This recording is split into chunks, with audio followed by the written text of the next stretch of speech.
महाराज तुझ्या अर्चा केली, सत्कार केला. तेव्हा त्या भक्ताने सांगितलं, राजा तुझा सत्कार नको, तुझी पूजा अर्चा नको, तुझ्या अंगावर तू वापरलेलं वस्त्र मला दे, तुझ्या अंगाचा स्पर्श झालेलं वस्त्र मला दे.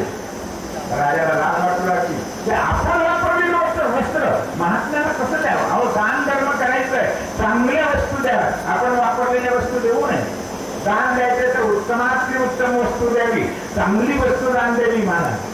पण दुर्दैव आहे, आम्ही दान देताना सगळ्यात खराब, नासक, पुष्ट, बेकार झालेलं, दुसरीकडे कुठं चलत नाही अशा वस्तू देवाला. हा बऱ्याच ठिकाणी आमच्याकडे तर असं आहे, तुमच्याकडे काय मला माहिती नाही.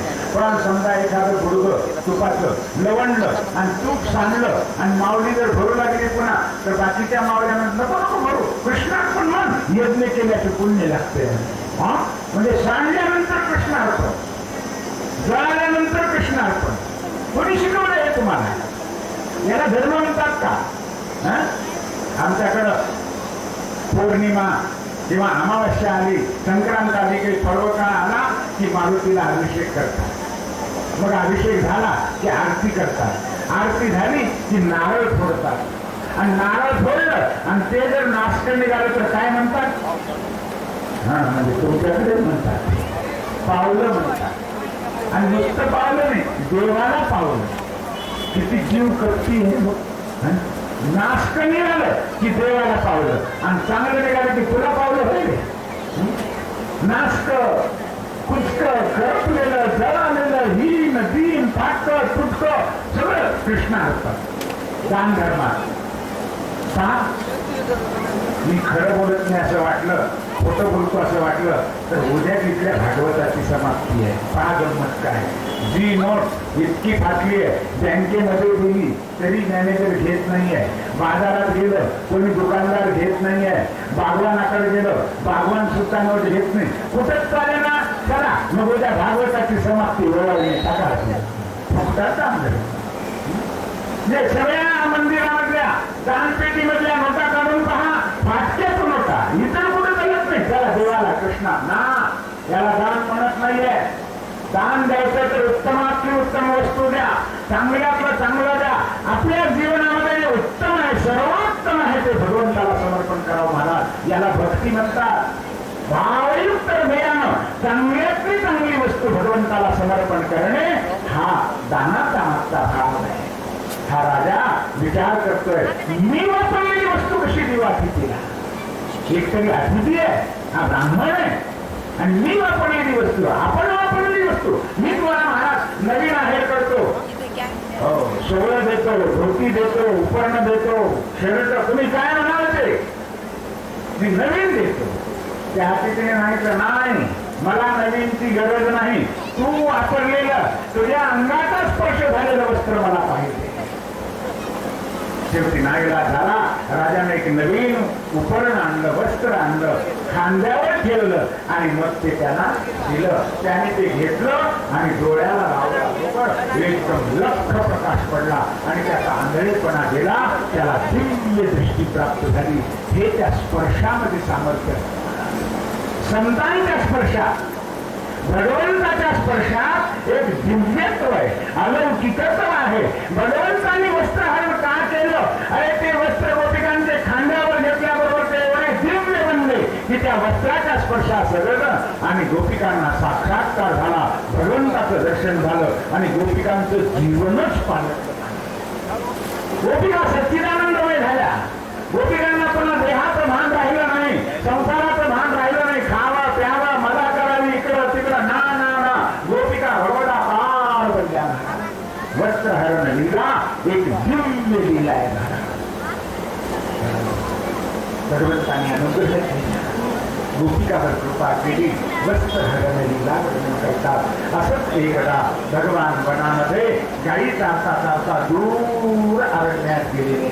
पण आज भगवंताची किमया अशी महाराज की शिबिरच कोणी आणायची, कोणाजवळ दबानला नाही, कोणी सगळीच शिबिर आहे सर. बरं कोणाला आठवण नाही. दुपारी 12-1 वाजले, भूक लागली, कळकळ करू लागलं, तेव्हा सगळ्यांना कळालं की अरे आज आपला डबा राहिला. तो म्हणतो पेंड्या म्हणतो माझी भाकरी राहिली, मी आणली, काय माहिती विसरून गेलो. बळजा म्हणतो माझी दिसत सगळी म्हणतात माझ्यावर शिकवली दिसत भूक तर लागली सगळे पोरं येऊन कृष्णाला हात धरून म्हणतात तेव्हा आम्हाला भूक लागली की नाही हे बलराम दादा आम्हाला भूक लागली हो आता गाव तर फार दूर राहिलं भूक तर लागली आता आमची काहीतरी व्यवस्था करा तुम्ही आमचे मालक आहात आमचे नेते आहात काहीतरी भुकेची पोटाची व्यवस्था लावा देवा आता तेव्हा भगवान म्हणतात मित्र हो काळजी करू नका हे पहा इथून जवळ ते राहेगाव नावाचं गाव आहे ना तिथे एक यज्ञ चाललाय गावकरी लोकांनी यज्ञ केलाय आणि यज्ञ म्हटलं की त्या यज्ञात अन्नदान असतं यज्ञ त्यालाच म्हणावं महाराज यज्ञामध्ये बाहेर गावचा कोणीही व्यक्ती आला तर तो उपवासी कधी जाऊ नये अन्नदानाचं हे वैशिष्ट्य आहे अतिथी कधी उपवासी जाऊ नये अरे गावातला उपवासी राहिला तर घर येताना घरी करून खाईल पण बाहेर गावच्याने काय करावं म्हणून यज्ञामध्ये अन्नदान जरूर असलं पाहिजे मला 4-5 दिवस झाला खूप आनंद वाटतो आहे की तुम्ही रायगावकर मंडळी इतका सुंदर यत्न केलाय महाराज रोज पक्वान्नाचं भोजन आहे आज काय गुलाबजाम आज काय आंब आज काय चमको रोज पक्वान्न आणि जेवढे लोक येतील तेवढ्यांना भोजन कोणी उपवासिता हे यज्ञाचं खरं लक्षण आहे यज्ञात अन्नदान व्हावं यज्ञात दक्षिणादान व्हावं यज्ञामध्ये तृप्तता असावी यज्ञामध्ये अग्नी आहुती असावी यज्ञामध्ये ब्राह्मण देवतेचा सत्कार व्हावा यज्ञामध्ये येणाऱ्या भाविकांचा सत्कार व्हावा यज्ञ त्याला म्हणते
गवळणी नंद बाबाच्या मनामध्ये एकदा कृष्ण मथुरेला चालला आहे ऐकल्यानंतर त्यांची विह्वळ दशा गोपी गाई यशोदा मैया एवढे आक्रोश करतात डोळ्यात एवढ्या अश्रुधारा लागतात की नंद बाबाचं अंगण सगळं भिजून गेलं, चार झाला.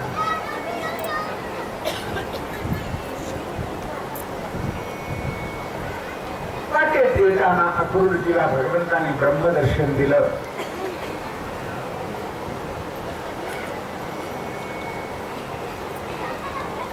मथुरा नगरीत प्रवेश करता क्षणी दारावर एक रंगकार धोबी कपड्याचे गठ्ठीच्या गठ्ठी बांधून गाडी भरून घेऊन चालला होता.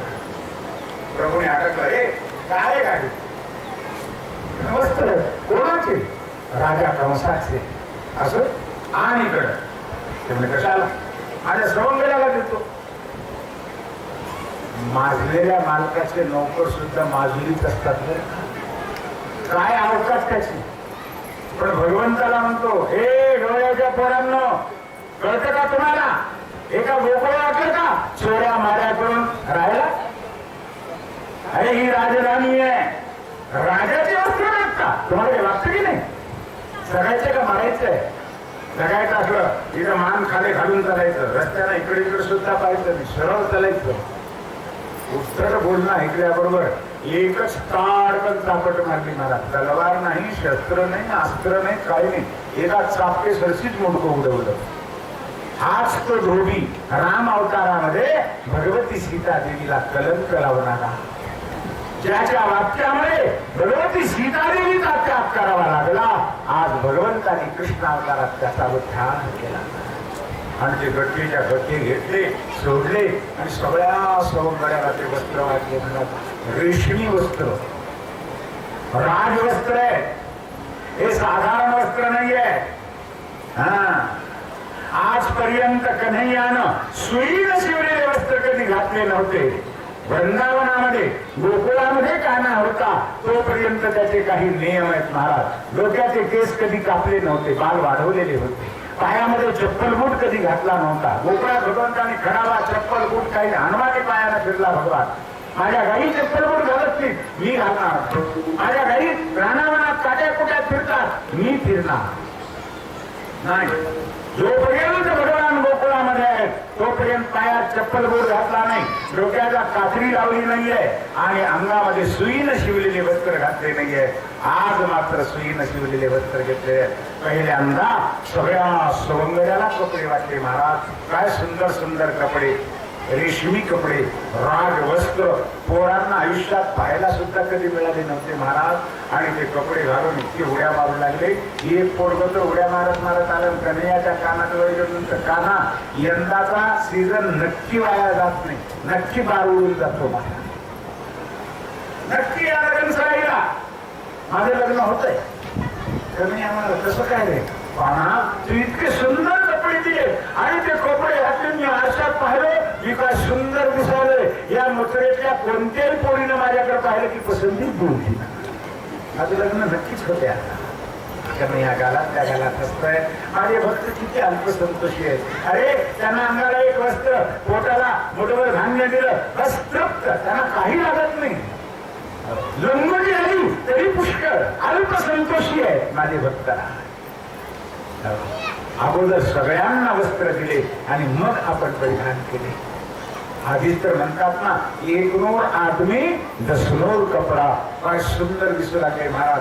कृष्ण आणि बलराम, एक सावळा एक गोरा समोर आहे. माझे बालगोपाळ जय जयकार करत आहे. कन्हैया लाल की जय, बलरामजी महाराज की जय. त्या जय जयकारानं सगळी मथुरा नगरी दुमदुमून चालली महाराज. सगळे झोपलेले लोक उठून बाहेर येऊ लागले. अरे कोणाची शोभायात्रा आहे, काय चाललंय? इतक्यात ही राजमार्गाने शोभायात्रा चालली असताना समोर एक फुलाऱ्याचं दुकान आहे. त्या फुलाऱ्याने विचार केला, बऱ्या बोलाने सत्कार केला तर बरं, नाहीतर त्या ढोब्यासारखी आपली गती व्हायची. म्हणून कन्हैयाला पुष्पांचे हार गुच्छ तुरे देऊन केवळ कन्हैयाला बलरामालाच नव्हे सगळ्या भक्तासह आणि त्यांनी सगळ्यांचं स्वागत केलं महाराज. हार तुरे, मोठमोठे सोन्या चांदीचे व्यापारी, सराफा दुकानदार रत्नाचे हार मोत्याचे हार घेऊन येतात. भगवंताने नुसता हात लावावा आणि परत प्रसाद देऊन टाकावा. गर्दी मथुरेतल्या रोहिणी आपल्या दारावरून शोभायात्रा येते आहे म्हणून चंदनाचे सडे टाकून सुंदर रांगोळ्या काढल्या, गुड्या उभं केल्या, तोरण लावले, दिवे आणि लाख लाख दिवे. आज दिवाळी आहे, संत येती घरा तोची दिवाळी दसरा. आज संत नव्हे, संतांचं आराध्य दैवत परमात्मा तो आमच्या दारावर येतोय. आज आमची दिवाळी नाही, लाख दिवाळी आहेत महाराज जीवनातल्या. आणि अशा प्रकारे सगळ्या गोपी भगवंताचं खूप प्रेमानं स्वागत करत आहे. मथुरेमध्ये चंगी स्वागत, एकच तोबा गर्दी, हजारो लोक माग माग येत आहे. इतक्या समोरून एक गोलया पीड नावाचा हत्ती कंसानं पाठवलाय. त्याला मध्य पाहतोय, झुलत झुलत तो हत्ती, पर्वताकार हत्ती आता चिरडून मारतो की काय. गोपकुमार भिवू लागले, भयभीत होतात. कन्हैयाला म्हणतात, कान्हा अरे पर्वता एवढा तो हत्ती पाहुणा, मला भीती वाटते, त्याला जरा बाजूला सांग. भगवंतांनी माहुताला सांगितले, माहुता माझ्या सवंगड्यांना भीती वाटते, हत्ती दुसऱ्या रस्त्याने. तो माहूत ओरडला, तुम्ही गवळ्याचे पोरं, तुम्हाला कळतं का राजाचा हत्ती कुठे रस्ता बदलत असतो का. अरे तुम्हालाच जगायचं असेल तर तुम्ही बाजूला व्हा, नाहीतर आला अंगावर हत्ती तुमच्या. म्हणून त्याला चित्कारलं महाराज, चौताळलं आणि हत्ती चौताळून अंगावर येतोय. पाहिल्याबरोबर भगवंतांनी सहज लिहिल्या त्याच्या सोबडीला धरलं, गरगर फिरवलं आणि ताडकन असं आपटलं. माहुता सगळं तो हत्ती गत प्राण झाला, कृष्ण रूप झाला. रूपा कृष्ण कंसाच्या कानावर एक एक क्षणाचा वार्ता येते. तो धोबी मारला, गावात सगळीकडे स्वागत होतंय, सगळे लोक कृष्णावर प्रेम करतात, माझ्यावर प्रेम करत नाहीये. त्याला कळून चुकलं, कोलया पीड मारला, कंस दसकला. आता काही खरं नाही, गेलो. 10,000 हत्तीचं बळ ज्या एका हत्तीमध्ये होतं, त्याला एका क्षणात मारलं. ऐकल्याबरोबर कंस दसकला. अर्ध तर अवसाने इथेच गेलं त्याचं. आणि अशी ही स्वारी पुढे जाती असताना समोरून 3 ठिकाणी वाकडी एक तुमच्या नावाची कंसाची दासी लग लग लग लग समोरून जाती. प्रभूंनी हाकटलं, एक उभे उभे निघालीस म्हणे. तिने सांगितलं, मी कंसाच्या भेटीला चालले. असो, आणि कंस भेटतो का तुला. न भेटायला काय झालं म्हणे, मी म्हणेल त्यावेळेस भेटतो. असं एवढं कंसाचं प्रेम तुझ्यावर कसं काय. पाहायला गेलं तर 3 ठिकाणी कोंबडी वाकडी कुरूप कुरूप, आणि कंस तुझ्यावर एवढं प्रेम काय करतो, कारण काय. तेव्हा तिने सांगितलं, कृष्णा मी जरी दिसायला कुरूप असले, वाकडी तिकडी कोंबडी असले, 3 ठिकाणी वाकडी असले, तरी पण माझ्या अंगात खूप कला आहे. शृंगार शास्त्राचं ज्ञान आहे. पान कसा पाडावा, लेप कसा लावावा, कलप कसे करावे, लिपस्टिक कसं लावावं, वस्त्र कसे परिधान करावे, मॅचिंग कसं करावं. थोडक्यात सांगायचं झालं तर या कोंबडीच्या घरी ब्युटी पार्लर होतं बरं का. ब्युटी पार्लर ती म्हणते, कृष्णा शृंगार कसे करावे त्याचं परिपूर्ण ज्ञान मला आहे. शृंगाराचं ज्ञान. देवा मी आता हे पहा, शृंगार पेटीच आहे आणि घेऊन चालले कंसाकडं त्याला ओटी लावण्याकरता, त्याची पूजा करण्याकरता. देवा माझी इच्छा आहे तुलाही ओटी लावावी, तुझीही पूजा करावी. केशर कस्तुरी आहे, चंदन आहे, लावू का देवा ओटी. भगवान म्हणतात, कोण नको म्हणतं, लावणार ओटी. काय सुंदर ओटी लावली महाराज. हृदयाला ओटी लावली, दंडाला ओटी लावली, कपाळाला ओटी लावलेली आहे, गंध लावलेला आहे, चंदन लावलेलं आहे, केशर कस्तुरीची ओटी लावलेली आहे. आणि त्या कुब्जेनं चंदन लावून भगवंताला वंदन केलं महाराज. भगवान विचार करतात, चंदन लावून ओटी लावून हिनं माझं सौंदर्य वाढवलं, मग माझं कर्तव्य की हिचं सौंदर्य मी वाढवलं पाहिजे. म्हणून भगवंताने लीला केली. तिच्या पायाच्या अंगठ्यावर आपला पाय ठेवला, तिच्या हनवटीला धरलं आणि एकच झटका मारल्याबरोबर करकर करकर आवाज झाला आणि 3 ठिकाणी वाकडी एकदम सरळ झाली महाराज. कुरूप असणारी एकदम सुंदर, अप्सरेपेक्षा सुद्धा सुंदर सौंदर्य तिला प्राप्त झालं महाराज. अप्सरा तिला पाहून लागेल इतकी सुंदर ती पूजा झाली. आता काय आनंद झाला. तिने प्रभूच्या चरणावर मस्तक टेकवलं आणि प्रार्थना करते की देवा माझ्यावर कृपा केली, अशीच कृपा कर, माझ्या घरी ये, मी तुझ्या चरणाची दासी आहे. देवा मला तुझी पूजा करायची आहे, माझी पूजा स्वीकार कराल, माझी पूजा स्वीकारा. देवा माझ्या घरी या, ती प्रार्थना करते आहे. आमच्या शांती ब्रह्म एकनाथ महाराजांनी एका पदातून आणि त्या दासीची प्रार्थना एका पदातून गायलेली आहे. आपण नाथांच्या शब्दात ऐकूया. ती दासी काय म्हणते. हरी माझ्या मंदिर कधी तरी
देव माझ्या मंदिरी कधी या. येता जाता रोखोनी पाहता, येता जाता रोखोनी पाहता, वाईट तुझी चाल हरी माझ्या मंदिरी कधीतरी या. देव माझ्या मंदिरी कधीतरी या. हरी माझ्या मंदिरी कधीतरी या. देव माझ्या मंदिरी कधीतरी या. पलंगी मी केली सेज फुलांची, पलंगी मी केली सेज फुलांची, परिमळ सुगंध झाल हरी माझ्या मंदिरी कधीतरी या. देव माझ्या मंदिरी कधीतरी या. हरी माझ्या मंदिरी कधीतरी या. देव माझ्या मंदिरी कधीतरी या. हरी माझ्या मंदिरी कधीतरी या. प्रभू माझ्या मंदिरी कधीतरी या. हरी माझ्या मंदिरी कधीतरी या. देव माझ्या मंदिरी कधीतरी या. तुझ्या चरणाची झाले मी दासी, तुझ्या चरणाची झाले मी दासी, एक वेळ दर्शन द्याल हरी माझ्या मंदिरी कधीतरी या. देव माझ्या मंदिरी कधीतरी या. हरी माझ्या मंदिरी कधीतरी या. देव माझ्या मंदिरी कधीतरी या. हरी माझ्या मंदिरी कधीतरी या. प्रभू माझ्या मंदिरी कधीतरी या. हरी माझ्या मंदिरी कधीतरी या. देव माझ्या मंदिरी कधीतरी या.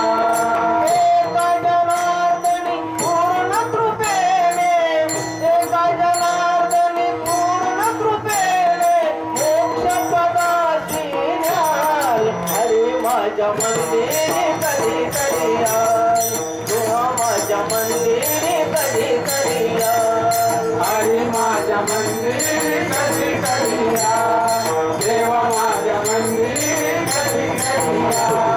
हरी माझ्या मंदिरी कधीतरी या. प्रभू माझ्या मंदिरी कधीतरी या. हरी माझ्या मंदिरी कधीतरी या. देव माझ्या मंदिरी कधीतरी या. या प्रार्थना करते आहे की प्रभूजी माझ्या घरी या, मला तुमची पूजा करायची आहे. भगवान तुमचा देतो. माझं कार्य झाल्यानंतर भगवान तिथून सरळ त्या यज्ञमंडपात येतात, धनुर्यागाच्या येतात, धनुष्य उचलतात, दोरी लावतात. का अडचण धनुष्याचे 2 तुकडे केले, यज्ञामध्ये विघ्न आलं. त्या धनुष्याच्या रक्षणाकरता ठेवलेले सेवकगण अंगावर धावून येतात. भगवंतांनी त्या सगळ्यांचा निष्पात केला. हाहाकार होतोय. जेवढे रक्षकगण भगवंताच्या अंगावर चवताळून येतात त्या सगळ्यांना भगवंतांनी यमसदनाला पाठवून दिले. तेव्हा चाणूर आणि मुष्टिक पुढे आले. भगवंताला म्हणतात, कृष्णा आपला राजा कंस आहे. हो आपला राजा कंस आहे. आपण प्रजाजन आहोत. हो मग काय म्हणतात? नाही, राजाच्या आज्ञेचं पालन प्रजेने करावं. काय आज्ञा आहे? काही नाही म्हणे, या यज्ञाच्या निमित्तानं कुस्त्या पाहाव्या, कुस्त्याचा आखाडा मांडावा अशी राजाची इच्छा आहे. मांडा ना मग, काही हरकत नाही. लागलीच कुस्त्याचा आखाडा मांडला महाराज. इकडून कृष्ण बलराम लंगोट लावून उतरले कुस्ती खेळण्याकरता आणि समोरून चाणूर आणि मुष्टिक येतात. आता कृष्ण आणि बलराम म्हणजे 11 वर्षाचे काही 11, 12, 10, 11, 12 वर्षाचे इतर आणि ते झुटून एवढे मोठाले. अहो ते केवळ महाराष्ट्र केसरी, हिंद केसरीच नाही बरं का, विश्व केसरी होते. हे चाणूर मुष्टिक शल कौशल म्हणजे सामान्य नव्हते. इंद्राधिक देवतांना चळचळा कापत होत्या महाराज. शूर वीर जगामध्ये गाजलेले होते आणि ते यांच्या बरोबर कुस्ती खेळण्याकरता येतात. तेव्हा प्रभूंनी सलामी देण्यापूर्वी सांगितलं, अरे चाणूरा, ए मुष्टिका, तुम्हाला कुस्तीचा नियम माहिती नाही का? समान वय, समान गट, समान वजन अशांचीच कुस्ती होत असते. आणि आम्ही पुढे 10-11 वर्षाचे आणि तुम्ही केवढाले मोठे पैलवान, तुमच्या बरोबर मोठे पैलवान खेळतील, आमच्या बरोबर 10-11 वर्षाच्या लेकरांच्या कुस्त्या लावा. कुस्तीचा नियम असा आहे, तेव्हा चारोळ मुष्टिकाने सांगितलं, कृष्णा तुम्हाला 10-11 वर्षाचे बाळ म्हणून कोण म्हणेल बेटा? अरे तुम्ही बाळ नाहीये, 10,000 हत्तीचं बळ असलेल्या गोवलयाला एका बुद्धीत तुम्ही जर ठार मारलं तर तुम्हाला बाळ कोण म्हणा? तुम्ही बाळ नाही बेटा, तुम्ही काळाचे काळ आहात. तुम्हाला आमच्या बरोबरच कुस्ती खेळावी लागेल. भगवान म्हणतात तुमच्या बरोबर तर तुमच्या बरोबर. बेटानो, गोकुळामध्ये चोरून दही दूध जोडी खाल्लं ते फुकटच खाल्लंय का? तुमच्यासारख्याची मस्ती उतरवण्याकरता, माज उतरवण्याकरता खाल्लेलं नाही. चलो आओ सामने. आणि सलामी दिलेली आहे महाराज.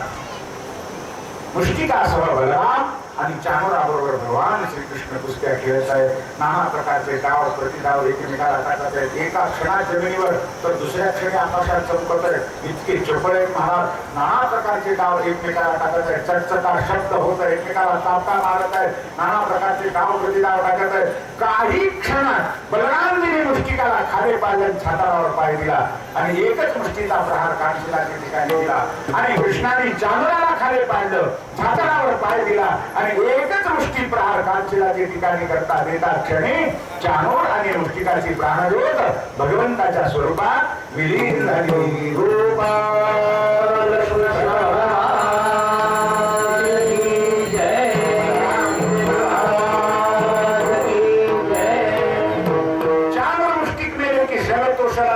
भगवंताने काही क्षणात त्या दोघांना ठार मारलं.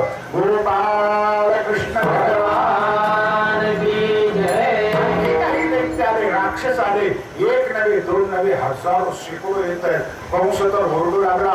वाद्य वाजवणारे वाद्य वाजवू लागलेले आहेत. बाल गोपाळ जय जयकार, कन्हैया लाल की जय, दाऊदी महाराज की जय. कारण यांच्या पक्षाचा विजय होऊ लागला. सगळी तुमजून जाते. तो कंसाला संताप येतोय. सिंहासनावर बसलेला कंस ओरडू लागला, अरे दैत्य हो, पाहता काय, धरा मारा ठोका, अरे जिवंत सोडू नका. या कृष्णाला धरा, बलरामाला धरा, नंदम पत्नी तर दुर्मती या दुष्ट नंदाला बांधून टाका. अरे त्या वसुदेवाला ठार मारा. या गोपाळांच्या जवळचं धन लावून घ्या. हो धनम हरत गोपाळांना नंदम पत्नी तर दुर्मतीम. अरे पाहता काय दैत्य हो, धरा मारा ठोका. ओरडू लागला, बरडू लागला माझा कंस. वाच झाल्यासारखा. आता कृष्णमय दृष्टी झाली त्याची भयानक. कृष्णाशिवाय दुसरं काहीच दिसत नाहीये. आणि अशाच रीतीत भगवंतानी ताडकन उडी घेतली, सिंहासनावर चढले, त्याच्या छेपोटीला धरलं आणि एकच झटका मारल्याबरोबर सिंहासनावर उंच खाली धाडकन जमिनीवर पालथा पडला. नाक ठेसलं, तोंड ठेसलं. पालथ्या पडलेल्या कंसाला पुन्हा उताना केला, छाताळावर पाय दिला आणि एकच मुष्टीचा प्रहार कानशिलाच्या ठिकाणी देता क्षणी कंसाची प्राणज्योत भगवंताच्या स्वरूपात विलीन झाली. कृष्ण भगवान की जय.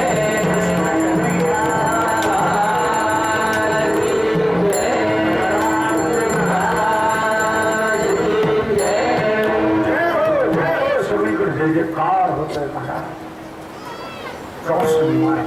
संपला तेव्हा त्याचे भाऊ आले, त्या सगळ्यांना संपवलं. जेवढे म्हणून दुष्ट होते ते दुष्ट सगळे खलास केले. भगवंताने आपला अवतार कार्य सुरुवात केलं. महाराज, परित्राणाय साधूनां विनाशाय दुष्कृतां. अरे दुष्ट माजलेले उन्मत्त समाज विघात कृत्य करणारे, आज ज्याला आतंकी म्हणतो आम्ही, हे राक्षस म्हणजे काय? हे आतंकी राक्षसच आहे. यांना ठेचून काढलं पाहिजे, यांना ठार मारलं पाहिजे. यांना ठार मारण्यामध्ये पाप नाही, दोष नाहीये. समाज विघात कृत्य करणाऱ्या सगळ्यांना संपवलं. आणि भगवंतांनी पहिल्यांदा जर काही केलं असेल तर उग्रसेन महाराजांना कैदीतून मुक्त करून राज्यावर अभिषेक केला. उग्रसेन म्हणतात, कृष्णा, हे राज्य तू जिंकलं, तुझं आहे, तूच आमचा राजा, आम्ही तुझी सेवक नाही. उग्रसेनजी महाराज, हे राज्य तुमचं आहे. कृष्ण चरित्राचा हा विशेष आहे महाराज. रासलीला केली पण काम विकार नाही. अनेक राज्य जिंकले पण राज्याचा लोभ नाहीये. चोरी केली पण कुठल्याही प्रकारचा मोह नाहीये. काम, क्रोध, मोह, लोभ, विकार रहित जीवन भगवान श्रीकृष्णांचं एक आदर्श जीवन. उग्रसेनजी महाराजांना राज्य प्रस्थापित केलं आणि पहिल्यांदा जर काही केलं असेल तर कारागृहात जाऊन आपल्या आई वडिलांची मुक्तता केली. 12 वर्षानंतर लेकरांची भेट होते. काय आनंद झाला असेल त्या माऊलीला. आई वडिलांना मुक्त केलं, उग्रसेनाचं राज्य प्रस्थापित केलं. आणि आता आनंदाने नंद बाबा आणि सवंगड्यांना निरोप देतात. भगवान गुरुगृही जाऊन वेदात अध्ययन करून येतात. 62 दिवसात सगळं ज्ञान संपादन करून गुरुलक्ष्मीच्या निमित्तानं मेलीला पुत्र देऊन आशीर्वाद घेऊन परत येतात. इकडे उद्धवजीला पाठवलेलं आहे गोपिकांचं सांत्वन करण्याकरता. गुरुजीला पाठवतात पांडवांचं सांत्वन करण्याकरिता. आणि मथुरेमध्ये राहत असताना कंसाच्या 2 बायका अस्ति आणि प्राप्ती वडिलांकडे गेल्या. त्यांच्या वडिलांचं नाव जरासंध आहे, मोठा दुष्ट आहे. 1000 राजे कैद करायचे आणि त्यांचा बळी द्यायचा असा त्यानं पण केला. फक्त एक कमी आहे. तेव्हा भगवंतांनी त्या जरासंधाला परास्त अस्ति प्राप्ती जाऊन सांगतात, जावयाला माझ्या कृष्णाने मारलं, कन्येला वैधव्य दिलं. ऐकल्यानंतर जरासंधाने प्रतिज्ञा केली, यादव रहित पृथ्वी करेल. कृष्णाला यादवा सगळं संपवून 23 अक्षौहिणी सेना घेऊन जरासंध मथुरेवर चालून येत आहे. भगवान सगळी सेना कापून टाकतात पण जरासंधाला मार का? आपोआप दुष्टांना एकत्र करून घेऊन येतोय. माझंच कार्य करू लागलं आहे. एकदा म्हणजे दोनदा म्हणजे 17 वेळा पराभूत केलं. 18दा काल यवनाला घेऊन आला असताना भगवंतांनी पळून जाण्याचं निमित्त केलेलं आहे. प्रवर्षण पर्वतावर मुचकुंदाचे द्वारा काल यवनाला मुक्त केलं आणि स्वतः विश्वकर्म्याचे द्वारा समुद्रामध्ये ज्याला जलदुर्ग म्हणतात एक सुंदर आणि द्वारिका नावाची लगीन निर्माण केली. आणि भगवान आता द्वारिकेमध्ये राहतात. आणि द्वारिकेत राहत असताना रेवत नावाचा राजा, त्याला एक रेवती नावाची कन्या आहे. ती ब्रह्मदेवाच्या आज्ञेवरून त्यांनी बलरामजी महाराजांना समर्पण केलेली आहे. बलरामजी महाराज आणि रेवती देवी यांचा विवाह यथासांग झाला. रूपा कृष्ण भगवान की जय. कृष्ण कन्हैया बलराम जी महाराज की जय. आता राजा परीक्षितीने प्रार्थना केली, गुरुदेव बडे भैयाचं लग्न झालं म्हणजे आता कन्हैया करता लाईन क्लिअर झाली. तेव्हा आता आम्हाला कृष्णाच्या विवाहाची कथा सांगा, रुक्मिणी स्वयंवराची कथा सांगा, भगवंताच्या अष्टमहानायिकांच्या विवाहाची कथा सांगा. 16,000 स्त्रियांचा विवाह भगवंतांनी केला असा आम्ही ऐकलेला आहे. तेव्हा भगवंताचा आदर्श गृहस्थाश्रम काय आहे, विवाह कसे झाले, मुलं बाळ गृहस्थाश्रम, ते भगवंताचं दिव्य चरित्र आम्हाला सांगा अशी प्रार्थना केली असताना शुकदेवजी महाराज राजा परीक्षितीला भगवंताच्या गृहस्थाश्रमाची रुक्मिणी स्वयंवराची कथा सांगत आहेत. काय सांगतात, उद्या सकाळी 9 वाजता पाहूया. उद्याची कथा सकाळी 9 वाजता होईल. नीट लक्ष देऊन ऐका बरं का. बरेच वेळा बऱ्याच लोकांचा आक्षेप असतो, महाराज अनवरची कधीची वेळ सोडून तुम्ही आधीच घेतली, आम्हाला कळालंच नाही. उद्या सांगतीचा दिवस आहे. उद्या महान पर्वकाळ आहे. गेल्या 7 दिवसापासून या ठिकाणी चालत असलेला अखंड हरिनाम सप्ताह, श्रीमद भागवत ज्ञान यज्ञ, शिवलीलामृत पारायण, कीर्तन, भजन, पूजन आणि रुद्र महायज्ञ स्वाहाकार या सगळ्या सोहळ्याची सांगता उद्याचा दिवस आहे. म्हणून उद्या पहाटेच यज्ञाला आरंभ होईल. 8 वाजेपर्यंत यज्ञाची पूर्णाहुती होणार आहे. ज्या ज्या भाविकांना पूर्णाहुतीला उपस्थित राहता येईल त्यांनी अवश्य राहावं. उद्या पहाटे उठून स्नान पूजा अर्चा करून लवकरात लवकर येऊन यज्ञाच्या पूर्णाहुतीला उपस्थित राहायचं आहे. आपल्या आयुष्यामध्ये एवढा मोठा यज्ञ घडतो आहे, पुण्याची गोष्ट आहे. पूर्णाहुतीचा लाभ घ्यावा. पूर्णाहुती झाली की लागली तिथून गंगा स्नानाला, अर्थात यज्ञ म्हटलं की अवभ्रत स्नान असतं. अवभ्रत स्नानाचं सुद्धा फार मोठं महत्व आहे बरं का. म्हणून येथून आणि अवभ्रत स्नानाला गंगेवर स्नान करून इथे 9 वाजेपर्यंत येऊन 9 वाजता कथेला आरंभ होईल. 9 ते 10, 10:15 पर्यंत कथा, रुक्मिणी स्वयंवराची कथा होईल. आणि त्यानंतर आपल्या गावातील भाविक भक्तांनी, ग्रामस्थ मंडळींनी एक पारमार्थिक कार्याबरोबर सामाजिक कार्य करायचं ठरवलेलं आहे की 3 कन्यादान आपल्याच नगरीतल्या मुलींचे लग्न विवाह सोहळा या ठिकाणी होणार आहे. कृष्ण रुक्मिणी स्वयंवराच्या निमित्तानं आणि या ठिकाणी प्रत्यक्ष 3 जोडप्याचे विवाह होणार आहे. तो विवाह सोहळा झाला की पुन्हा राहिलेली कथा घेऊन मग आरती होईल आणि आरती झाली की सगळ्यांनी महाप्रसाद घ्यायचा. यज्ञाचा, पूर्णाहुतीचा, अवभ्रत स्नानाचा, कथेचा, विवाहाचा, आरतीचा आणि महाप्रसादाचा सर्वांनी लाभ घ्यावा. अशा प्रकारे कार्यकर्त्यांची आपणा सर्वांना विनंती आहे. गेल्या 5 दिवसापासून या ठिकाणी महारुद्र स्वाहाकार एक दिव्य अशा प्रकारचा यज्ञ संपन्न होतो आहे. हा ज्यांच्या कृपेनं संपन्न झाला ती वैदिक विद्वान मंडळी आज व्यासपीठावर उपस्थित आहेत. आपल्या ग्रामस्थांच्या तर्फे यज्ञाचे यजमान आणि या ब्राह्मण देवतांचा सत्कार करतील, सन्मान करतील.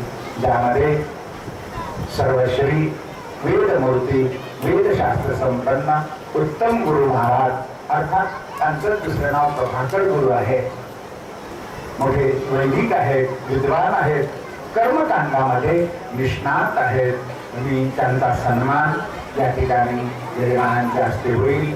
वेदशास्त्र संपन्न अक्षय्य महाराज जोशी, वेदशास्त्र संपन्न शुभम महाराज उन्हाळे, वेदशास्त्र संपन्न विश्वनाथजी महाराज आणि वेदशास्त्र संपन्न माऊली आणि आपल्या गावाचे आचार्य पुरोहित वेदशास्त्र संपन्न भगवानरावजी गुरुजी या सर्वांचा सन्मान या ठिकाणी होईल. त्यानंतर यज्ञाचे प्रधान आचार्य, खरं तर पहिल्यांदा आचार्यांचा सन्मान असतो बरं का, पण आपण मागे ठेवला. कारण का तर एकदा खुर्चीवर बसल्यास पुन्हा त्यांना उठायचं काम पडू नये.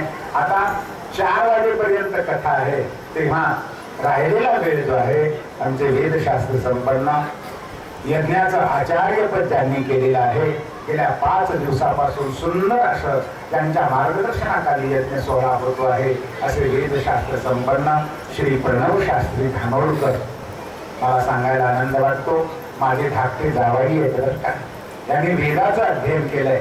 4 वेदापैकी 1 वेद त्यांना मुखोद्गत आहे. वेदाबरोबर शास्त्राचंही अध्ययन केलेलं आहे. ऋषिकेश हरिद्वारला राहून शास्त्राध्ययन त्यांनी केलेलं आहे.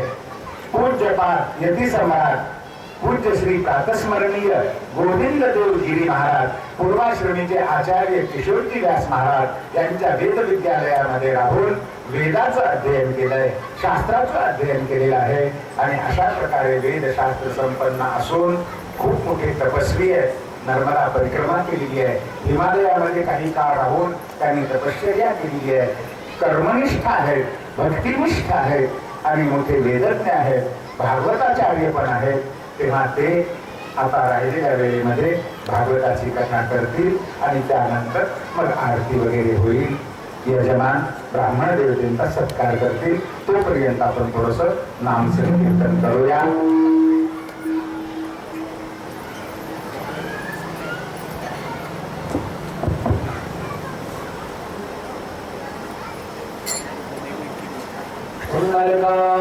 हरे विठ्ठल हरे विठ्ठल. श्री ज्ञानदेव तुकाराम पंढरीनाथ भगवान की. नमः पार्वती पतये हर हर महादेव. खूप भाग्याचा विषय आहे की गत आठवड्याभरापासून इतका सुंदर सप्ताह आपल्या राहेगाव ग्रामी संपन्न होत आहे. खरोखर आदर्श मानावा असा हा सप्ताह आहे. आपल्या शास्त्रामध्ये असं सांगितलं की उत्तम अनुष्ठान काय आहे याची परंपरा आपल्या शास्त्रात सांगितली. मला ती परंपरा अशी आहे की सकाळी कर्मयज्ञ आणि माध्यान्नी ज्ञानयज्ञ ही आपल्या शास्त्राने अत्युत्तम अशी एक प्रक्रिया आपल्याला सांगितली. तुम्ही सत्यनारायणाची पोथी वाचा किंवा भागवताची पोथी वाचा किंवा अन्य कुठलंही पुराण वाचा, तुम्हाला हेच मिळेल की सूत शौनकादी महर्षी हे ज्ञानसत्र करतात. शौनकादी महर्षी सकाळी यज्ञयाग करतात आणि दुपारी प्रश्नोत्तराचं चर्चासत्र करून नानाविध प्रश्न विचारून नानाविध पुराणांचं ज्ञान ग्रहण करतात। ही आपली परंपरा आहे। ती कर्मयज्ञ आणि ज्ञान यज्ञ या दोन्हीचा संयोग असावा ईशावास्य उपनिषदामध्ये यासाठी सांगितलंय की विद्यांच्या यस्तद्वेदो भयंसः, कर्म आणि उपासना या दोन्हीचा संगम असावा, त्यांनी परिपूर्णता होते।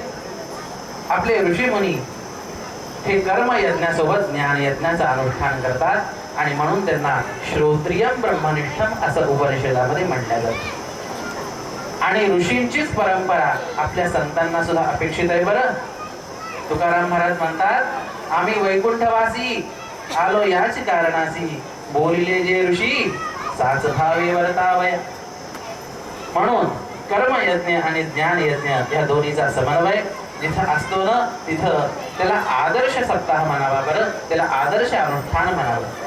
आणि खरोखर राहेगाववासी ते खरोखर भाग्यवान आहेत की इतका सुंदर रुद्र महायाग हा संपन्न होत आहे आणि त्यासोबत भागवताची इतकी गोड कथा आपल्याला ऐकायला मिळत आहे। खरं तर पूज्य महाराजांच्या श्रीमुखातून भागवत कथा ऐकणं म्हणजे खरोखर पर्वणी असते। रोजच्या दिवसाला इथं पूर्ण वेळ उपस्थित राहून ऐकण्याचा जरी सुयोग प्राप्त होत नसला तरी जिथं आहे तिथं सुद्धा आवाज येतो, तर तिथून रोज इतकी गोड कथा ऐकायला मिळते। महाराज खरोखर खूप भाग्याची गोष्ट आहे। आणि विशेष म्हणजे आपला जो रुद्रस्वाहाकार आहे हाही खूप अद्वितीय आणि दुर्लभ अनुष्ठान आहे बरं। खरं तर आपण भागवताचं एखाद्या प्रसंगाचं चिंतन आपण करणार आहोत, पण तत्पूर्वी आपल्या संयोजकांनी हे निवेदन केलं की महाराज यज्ञाबद्दल सुद्धा आपण काही सांगा। त्यानिमित्ताने सांगतो की पूज्य महाराजांनी सुद्धा काल सांगितलं की यज्ञ हे साक्षात भगवान विष्णूंचं स्वरूप आहे। महाराज यज्ञ वै विष्णू ही श्रुती आहे आणि श्रुती आपल्या संत साहित्यामध्ये सर्वोच्च प्रमाण आहे। ज्ञानोबा माऊली म्हणतात, पै अहिता पासुनी काढती हितदेवनी वाढविती, नाही गा श्रुती परवती माऊली जगिया। या जगामध्ये श्रुती वेदापेक्षा श्रेष्ठ माऊली नाही बरं, आई इतकी श्रेष्ठ नाही जी अहितापासून काढते आणि परम कल्याणापर्यंत जीवाला घेऊन देते। म्हणून वेदाची श्रुतीची आज्ञा पालन करावी आणि आपल्या वेदांनी आपल्याला सांगितलं की यज्ञ हा साक्षात भगवान विष्णूंचं स्वरूप आहे। म्हणून तुम्ही कुठलंही पुराण ऐका, कुठलाही इतिहास आपला ग्रंथ ऐका, पांडव प्रताप ऐका, हरिविजय ऐका, रामविजय ऐका, सगळ्यामध्ये तुम्ही बघाल दैत्यांचं काम काय असतं, यज्ञात विघ्न घालणं। आणि देवाचं काम काय असतं, तर देव त्या विघ्नांपासून रक्षा करतो। कुठलाही अवतार घ्या महाराज, रामावतार घ्या, त्यामध्ये सुद्धा प्रभू रामचंद्र विश्वामित्र ऋषींसोबत कशाला जातात, यज्ञाच्या रक्षासाठी जातात। तसंच कृष्णावतारामध्ये धर्मसंस्थापनार्थाय संभवामी युगे युगे, देव म्हणतात की धर्माची संस्थापना करण्याकरता मी वारंवार जन्म घेतो आणि हा धर्म हा वैदिक सनातन आपला धर्म आहे बरं। वेळोवेळी काळाच्या क्रमाने ग्लानी येते आणि देव पुन्हा त्या धर्माची स्थापना करतात। कृष्णावतार असेल, रामावतार असेल, सगळ्या अवतारांमध्ये देव यज्ञाचं रक्षण करतात आणि स्वतः सुद्धा यज्ञाचं आचरण करतात। प्रभू रामचंद्रांनी लहानपणापासून यज्ञाची रक्षा केली। पुढे प्रभू रामचंद्रांनी अश्वमेध यज्ञ केल्याचं वर्णन प्राप्त होतं महाराज। तसंच भगवान श्रीकृष्णांनी सुद्धा नानाविध यज्ञ केले। भागवतामध्ये प्रसंग आहे की देवर्षी नारद एकदा भगवंताचा गृहस्थ आश्रम बघायला गेले, तर जितके महाराणी, जितके पटराणी आणि जितके महल होते ना तितके भगवान श्रीकृष्णांचे स्वरूप होते। आणि कुठे भगवान नित्य यज्ञ करतायत, कुठं नैमित्तिक यज्ञ करतायत, कुठं अजून काही अनुष्ठान करतायत, आपल्या वैदिक परंपरेचं जतन साक्षात भगवान करतात बरं। थोडं ह्यासाठी एक विचार मांडावा असं वाटतो। लोक म्हणतात महाराज देवानी तर गोवर्धन लीलेमध्ये यज्ञ बंद पाडला, देवानी यज्ञ बंद नाही पाडला, देवानी फक्त इंद्राचा गर्भहरण केला। देवाने इंद्राचा गर्वहरण करून देवाने तिथं काय उपदेश केलाय महाराज नंदबाबा इत्यादी सर्व गोपांना, तुम्ही इंद्रयाग करू नका. मग काय करा? देव स्वतः सांगतात, भूयंताम अग्नय सम्यक ब्राह्मणैर ब्रह्मवादिभिः या इंद्रयाग संभाराम स्थैर्यम साध्यते मखः. जे आपण इंद्रयागाची तयारी करत आहोत ना, त्याच पूजेच्या साहित्याने, त्याच यज्ञ साहित्याने आपण गिरिराज गोवर्धन, अग्निनारायण आणि त्यासोबत हे जे वेदपाठी वैदिक ब्राह्मण आहेत ना, ज्यांच्यामुळे आपला धर्म सुरक्षित आहे, आपण त्यांची सेवा करूया. हा उपदेश आहे गोवर्धनाच्या प्रसंगामध्ये महाराज. पण त्या उपदेशाची सहसा उपेक्षा होते. भगवंताची दिनचर्या कशी आहे याचंही वर्णन भागवतामध्ये प्राप्त होतं, महाभारतामध्ये प्राप्त होतं. त्यामध्ये भगवंताच्या यज्ञाचरणाचं विशेष महत्व आहे महाराज. योग याग विधी येणे नोहे सिद्धी वायाची उपाधी दंभ धर्म हे प्रमाणे केले जातं महाराज. याच निराकरण असं आहे की प्रत्येक ग्रंथाचा अधिकारी वेगळा आहे. प्रत्येक ग्रंथ, प्रत्येक संतांनी वेगवेगळ्या अधिकारानुसार उपदेश दिलाय. संतांचंच वचन आहे काय? अधिकार तैसा करू उपदेश. प्रत्येकाला सारखा उपदेश नाही महाराज. ज्ञानेश्वरीचा अधिकारी मुमुक्षु, हरिपाठाचा अधिकारी पामर आहे, अमृतानुभवाचा अधिकारी हा साधक आहे आणि चांगदेव वासिष्ठीचा अधिकारी हा सिद्ध योगी आहे. प्रत्येक ग्रंथाचा अधिकारी वेगळा. हरिपाठ हा सामान्य जीवनासाठी ज्ञानोबा माऊलींनी लिहिला. यज्ञाचंच फळ काय आहे हे ज्ञानेश्वरीमध्ये जागोजागी मिळेल महाराज. तुम्ही 3रा अध्याय घ्या, 4था अध्याय घ्या, 5वा अध्याय घ्या, 18वा अध्याय घ्या, जागोजागी तुम्हाला यज्ञाचं, कर्माचं विशेष फळ मिळेल. यज्ञात भवती पर्जन्यः या श्लोकावरच्या ओव्या बघा. तया पर्जन्या यज्ञी जन्म यज्ञात ते प्रकटे कर्म. खूप सुंदर चिंतन ज्ञानोबा माऊलींनी व्यक्त केलं महाराज. सांगायचं तात्पर्य, आपली संस्कृती ही यज्ञीय संस्कृती आहे. आणि लक्षात घ्या, आपल्या परिसरामध्ये आदि दैविक, आदि भौतिक आणि आध्यात्मिक त्रिविध तापांची जर शांती करायची असेल ना महाराज, यज्ञयाग हे खूप आवश्यक आहे.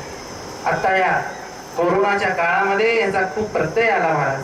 वातावरण दूषित झालं, न दिसणारी महामारी हिने हजारो लाखो लोकांचा बळी घेतला महाराज. दिसली का कुणाला? कुणाला दिसली नाही.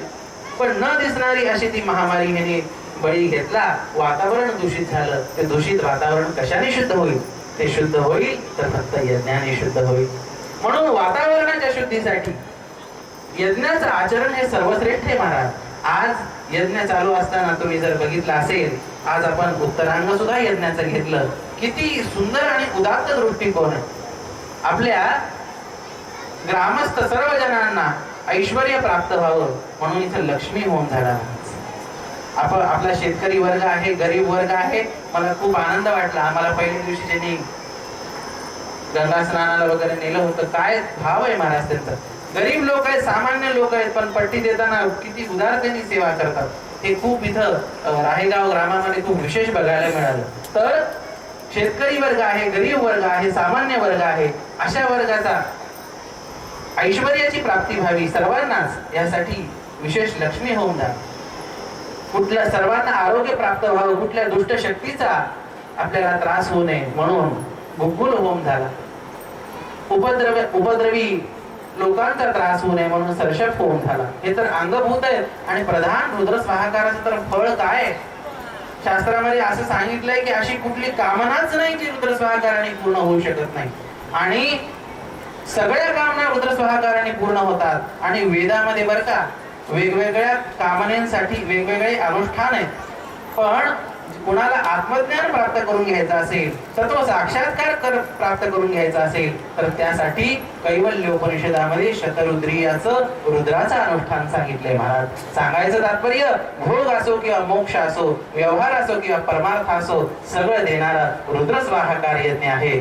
शिव भोळा चक्रवर्ती असा तो भोळा चक्रवर्ती सगळं काही देतो आणि तुम्हाला याचा प्रत्यय येईल. विशेष कृपा ही रुद्र स्वाहाकाराच्या निमित्ताने संपूर्ण ग्रामस्थ जनांवर होते. सांगायचं तात्पर्य, खूप भाग्य आहे. रोज तुम्ही विविध प्रकारचं इथं दर्शन केलेलं आहे. आज विशेष रुद्र यंत्राची सुंदर झाकी इथं प्रस्तुत केलेली आहे. रुद्रयंत्र गुरुजींनी सुंदर काढलं, त्याच्यावर देवता स्थापित परत केल्या. तर खूप दुर्लभ असे अनुष्ठान इथं होत आहेत आणि खरोखर ही खूप भाग्याची गोष्ट आहे की याचं फळ आपल्याला विशेषत्वाने प्राप्त झाल्याशिवाय राहणार नाही. कर्मयज्ञ झाला. आता ज्ञान यज्ञाचा विचार करायला गेलं तर जगामध्ये महाराज भागवतासारखं अद्वितीय ज्ञान यज्ञाचं दुसरं साधन नाही. इतकं सुंदर भगवंताचं तत्व, ईश्वरीय तत्व, ब्रह्मतत्व हे गोड स्वरूपामध्ये आपल्याला प्रदान केलं जातं. तुम्ही रोज ऐकता पूज्य महाराजांच्या मुखातून किती गोड स्वरूपामध्ये, सोप्या भाषेमध्ये, सरळ भाषेमध्ये महाराज आपल्याला भागवत सांगतात. भागवतामध्ये ईश्वरीय तत्वाला खूप प्रेमाने व्यक्त केलेलं आहे. बरं, किती भक्तवत्सल आहे तो, किती प्रेमळ आहे तो. चला आपण भागवताच्याच माध्यमातून थोडं चिंतन करूया. आता आपण जो प्रसंग ऐकला, कंसाचा वध करून देव गुरुकुली शिकायला गेले. चांदीपणी महर्षींकडे गुरुकुलामध्ये देव शिकायला गेले. देव सुद्धा आपल्याला मर्यादा दाखवतात, आपल्याला लोकसंग्रह दाखवतात की मनुष्य रूपाने अवतार घेतलाय ना, मनुष्य रूपाने जन्म घेतलाय ना, तर गुरु हा करावाच लागतो. गुरु शिष्य परंपरेचं पालन हे करावंच लागतं. कितीही मोठा ज्ञानी असला, साक्षात भगवंत जरी असला, तो जरी अवतार घेतला ना, तरी तो गुरुची सेवा करतो, गुरुंकडून ज्ञान ग्रहण करतो. येथ वडील जे आचरिती तया नाम धर्म ठेवी, यद्यदाचरति श्रेष्ठ तत्तदेवेत रोजनः. म्हणून देव हे स्वतः त्या शास्त्रीय मर्यादेचं पालन करणारे आहेत. संदीपनी ऋषीकडे जातात. देवाचं व्यक्तिमत्व लहानपणापासून इतकं श्रेष्ठ आहे की सर्वांचंच मन आकृष्ट होतं. पण एक व्यक्ती असा होता की ज्याने देवाचंही मन आकृष्ट करून घेतलं. कृपया स्वर चालू ठेवावा. एक व्यक्ती असा होता की त्याने देवाचंही मन आकृष्ट केलं. कोण होता तो? तो होता एक दीन दुबळा, गरीब, कृषकाय आणि पाप भिरू एक छोटा ब्रह्मचारी बटुक बालक होता. आणि असा तो बालक पाप भिरू होता, खूप सज्जन होता. आणि देव सज्जनांचा कैवारी आहे. बरं, रामचरितमानसामध्ये देव प्रभू वर्णन करतात, मला कोण आवडतं, देवाला कोण आवडतं. तर देव सांगतात, निर्मल जन मन सो मोहि पावा, मोहि कपट छल छिद्रन भावा. मला निर्मळ हृदयाचे लोक आहेत ना, हे खूप खूप प्रिय आहेत. आणि त्या गुरुकुलामध्ये अत्यंत निर्मळ मनाचा पाप भीरू असा एक ब्रह्मचारी बटुक तिथं राहत होता. त्यांनी भगवान श्रीकृष्णाचंही मन आकृष्ट केलं. त्याचं नाव होतं सुदामा. भगवंताच्या गुरुकुलामध्ये निवास हा खूप कमी दिवसासाठी होता. आता जसं आपण ऐकलं 62 दिवस देव गुरुकुलामध्ये राहिले. आणि इतक्या कालावधीमध्ये राहून त्या सुदाम्याशी देवाची खूप घट्ट मैत्री झाली. घट्ट मैत्री झाली आणि झालं असं की देवाचा जायचा दिवस आला. देवाचं शिक्षण अध्ययन पूर्ण झालं. देवाने अलौकिक गुरुदक्षिणा प्रदान केली. गुरूंचा मृतपुत्र आणून दिला. आणि आता देवाचा जायचा दिवस जवळ आला. सगळा आश्रम उदास होता. सुदामा सुद्धा उदास होता. एका कोपऱ्यामध्ये जाऊन तो बसलेला होता. भगवान श्रीकृष्ण त्याच्या जवळ आले आणि त्याला म्हटले, अरे सुदाम दादा, तुम्हाला बोलणार नाही. सगळे विद्यार्थी गुरुजी हे मला आता पाठवायला आता सज्ज झाले. तू मला पाठवायला सज्ज होणार नाहीस? तुम्हाला पाठवणार नाहीस? मला बोलणार नाहीस? तुम्हाला आता जातोय मी. भागवतात वर्णन आहे महाराज. सुदाम देवांना देव आपल्या सख्या मोठ्या भावासारखा आदर देतात. परीश भक्तात जो यथा अग्रजो यथा. आपल्या अग्रज मोठ्या बलराम दादांसारखा आदर सुदाम देवांना देतात भगवान श्रीकृष्ण. सुदाम देवांना म्हणतात की मी आज चाललोय. आणि सुदाम दादा, आता आपण कधी भेटू बरं? भगवान श्रीकृष्ण बोलताय. सुदाम देव शांत बसलेले आहेत. भगवान श्रीकृष्ण पुढे बोलू लागतात की दादा, आता आपण गुरुकुलातून जातो आहे, कधी आपण भेटू. आणि गुरुकुलातून गेल्यावर परत तू मला विसरून तर नाही जाणार ना? कृपया मला विसरू नकोस. इतकं म्हणलं मात्र आणि सुदाम देवांचा अश्रूचा बांध फुटला नाही. सुदाम देवांच्या अश्रूचा बांध फुटला. सुदाम देव म्हणतात, अरे मी तर तुला विसरू शकत नाही, मला तुझ्यासारखा कोणी भेटू शकत नाही, तू अद्वितीय आहेस. पण तू आता बोललायस म्हणून बोलतो की हे निश्चित आहे की येणाऱ्या काळामध्ये तू जगातला सर्वोच्च प्रभावशाली म्हणून व्यक्तिमत्व तुझं वर येईल आणि त्यावेळेस तू माझ्यासारख्या गरीब एका ब्राह्मणाला का लक्षात ठेवशील. मी तर तुला विसरू शकत नाही, मला तर तुझ्यासारखं कोणी भेटू शकत नाही, पण तुला ना माझ्यासारखे खूप भेटतील आणि तू मात्र मला नक्की विसरून जाशील. आणि राहिला प्रश्न, आपली भेट कधी होईल? मी पराधीन जीवात्मा आहे, तू स्वाधीन परमात्मा आहेस. तुझ्या हातात आहे कधी भेटायचं, कधी कुणाचा संयोग व्हावा, कधी कुणाचा वियोग व्हावा, हे तुझ्या हातात आहे. देव म्हणतात की अरे दादा काळजी करू नको, आपण भेटू, नक्की भेटू आपण. असं म्हणून देव आपल्या गुरुकुलातून विदा होतात. पुढे देवांची इतकी व्यस्तता, धर्मसंस्थापनेचं कार्य, दुष्टांचं निर्दलन, सज्जनांचं रक्षण, देव आपल्या कार्यामध्ये व्यस्त होतात आणि सुदामदेव गुरुकुलातून आपलं अध्ययन पूर्ण करून येतात. अध्ययन पूर्ण करून येतात तर कसे येतात? खूप विशेष वर्णन आहे महाराज. त्या काळातले जगातले सर्वोच्च ब्रह्मज्ञानी म्हणून येतात. शुकदेव महाराजांनी त्यांचं वर्णन केलंय. कृष्णस्यासी सखा कश्चित ब्राह्मणो ब्रह्मवित्तमः विरक्त इंद्रियार्थेषु प्रशांतात्मा जितेंद्रियः. कसे म्हणून आले? ब्रह्मवित्तमः, ब्रह्मवित्तर आणि ब्रह्मवित्तम. सर्व ब्रह्मज्ञानांमध्ये श्रेष्ठ असं त्यांचं स्वरूप होतं. सर्वोच्च ब्रह्मज्ञानी म्हणून आले, पण त्यांना माहित होतं ज्ञानाचं परिवसान त्यागामध्ये व्हायला पाहिजे. आणि त्यांनी आपल्या त्याग मनोवृत्तीने वैराग्य वृत्ती धारण करून राहू लागले. घरच्यांनी खूप आग्रह केला, त्यांना नाही सुद्धा म्हणू शकले नाहीत. आणि त्यांचा गृहस्थाश्रम, त्यांचं लग्न झालं, पण लग्न झाल्यावर काही कमवावं लागतं त्याचं त्यांना भान नव्हतं. आणि अपरिग्रह वृत्तीने, आकाश वृत्तीने देवासमोर, आपल्या देवासमोर जो काही निवेदन करेल त्याच्यावर त्यांचं घर चालत होतं. काही प्रसंग यायचे. सुदाम देवांची पत्नी सुशीला, ती म्हणायची, अहो नाथ, आपल्या घरी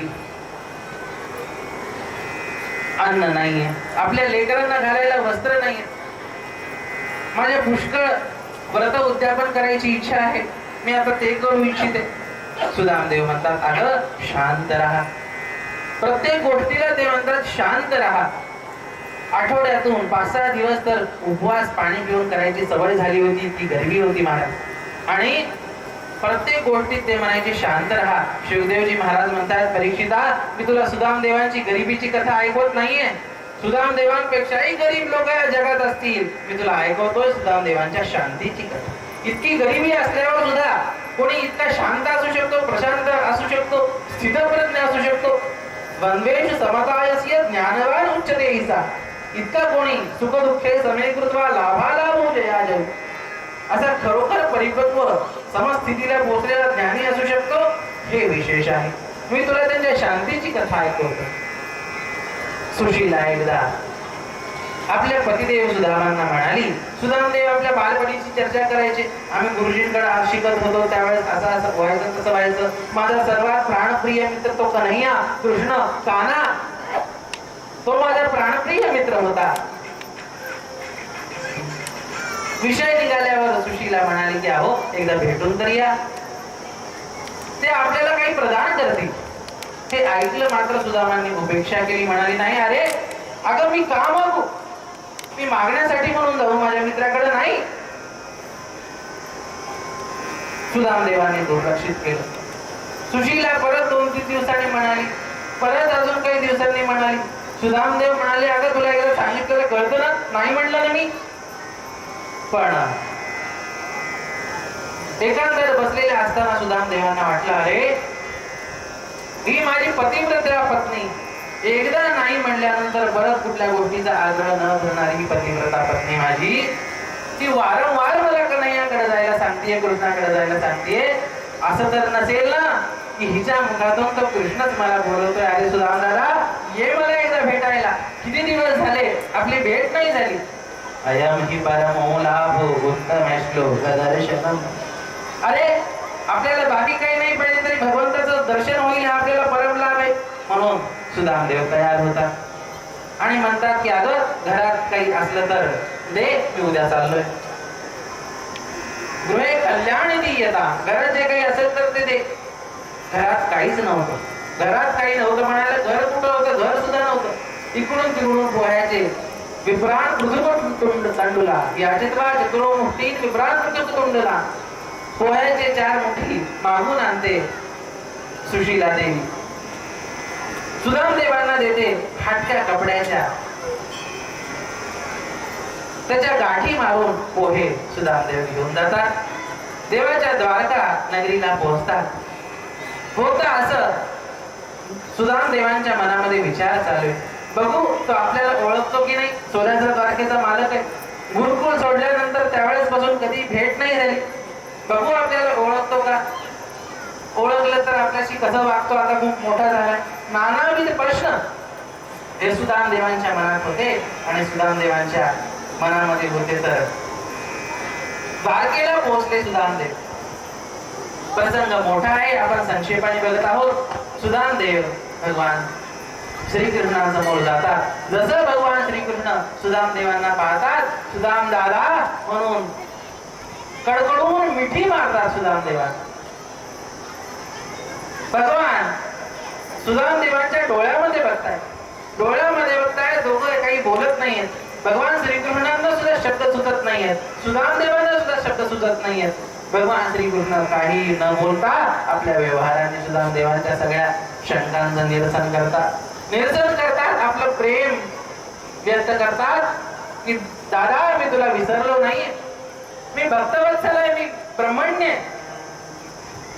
सुदामदेवांचं विशेष स्वागत देव करतात.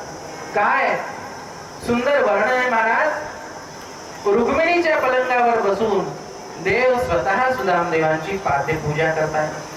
सुदामदेवांना रुक्मिणीच्या पलंगावर बसवले, जणू सिंहासनावर बसवले. रुक्मिणी साक्षात श्री ती सुदामदेवांना पंखा घालते. सगळेच्या सगळे नगरवासी, द्वारकावासी, महलवासी बघतायत आणि म्हणतात की अरे इमानेन कृतं पुण्यं अवधूतेन भिक्षुणा.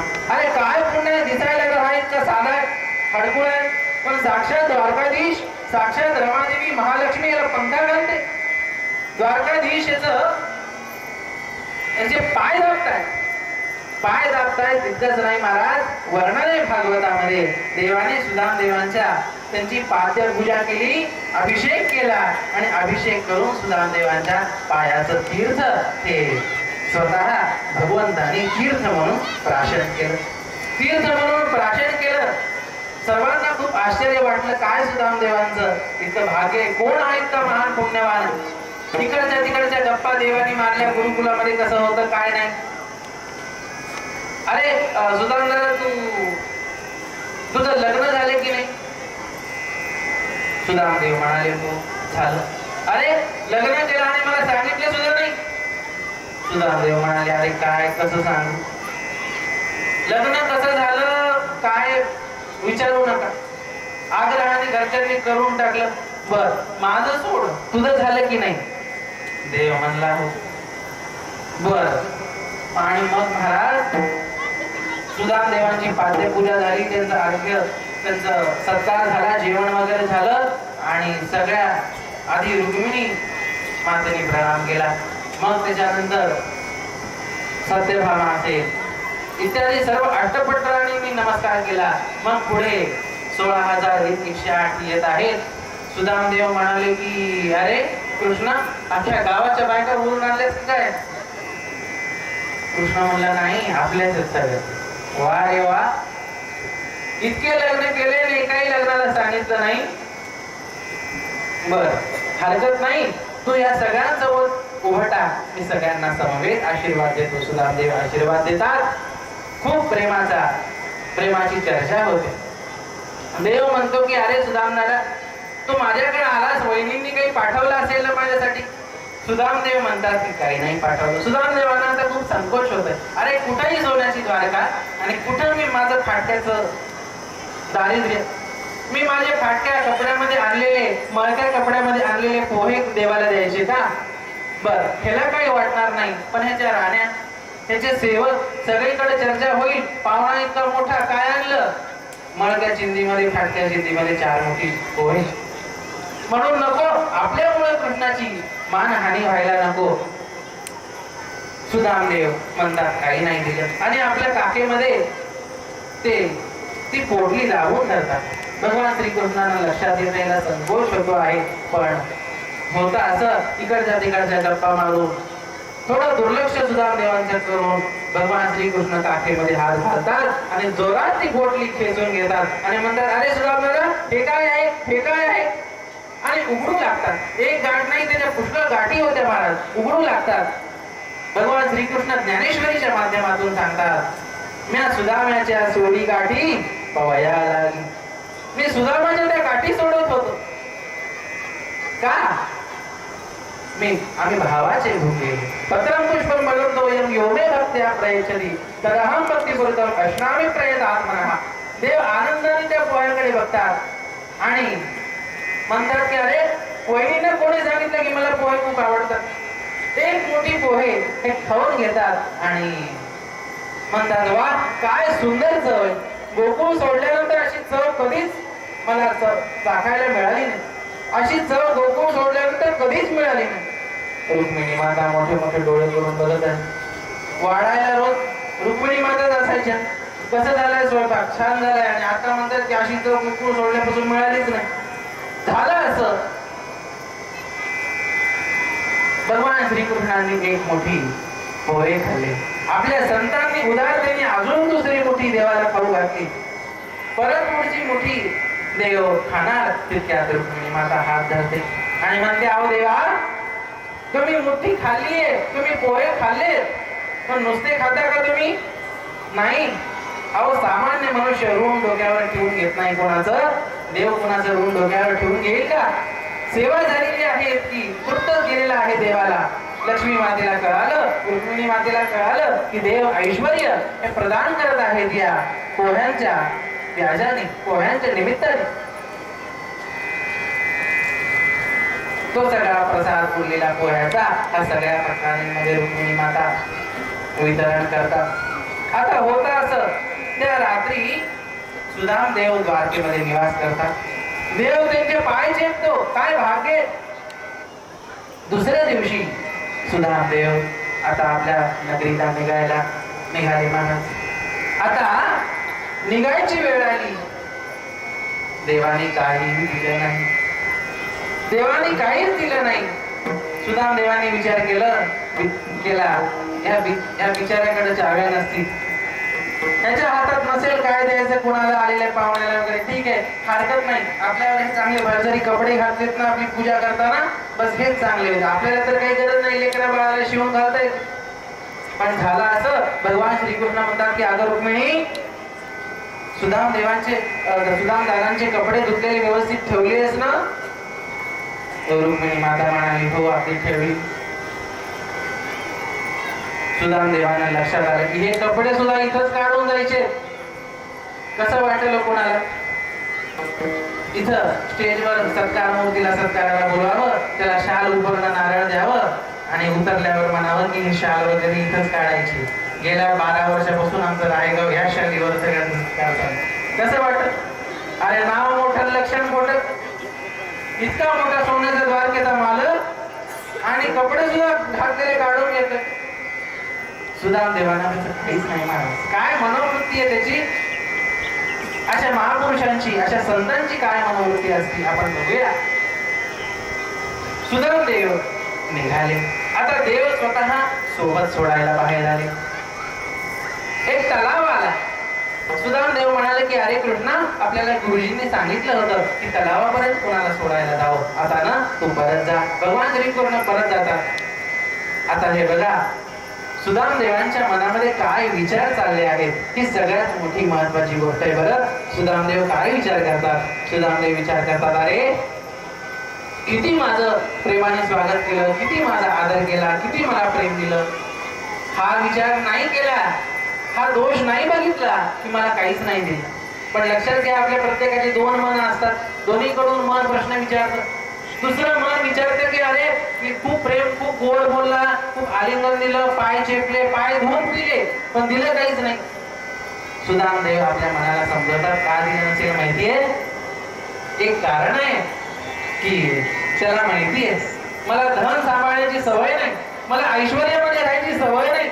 मला जर त्यांनी पैसे दिले, मला जर त्यांनी धन दिलं, मला जर त्यांनी माझ्या अंगावर चांगले भरभरी कपडे राहू दिले ना, तर त्याला हे लक्षात आलं असेल की कोणी चोर, लुटेरे, डाकू माझ्याकडे बघतील, माझ्यावर हल्ला करतील त्या पैशासाठी, त्या वस्त्रांसाठी, आणि म्हणून माझ्या जीवाला धोका निर्माण येईल, म्हणून मला काही दिलं नसेल. बघा संतांची दृष्टी कशी असते.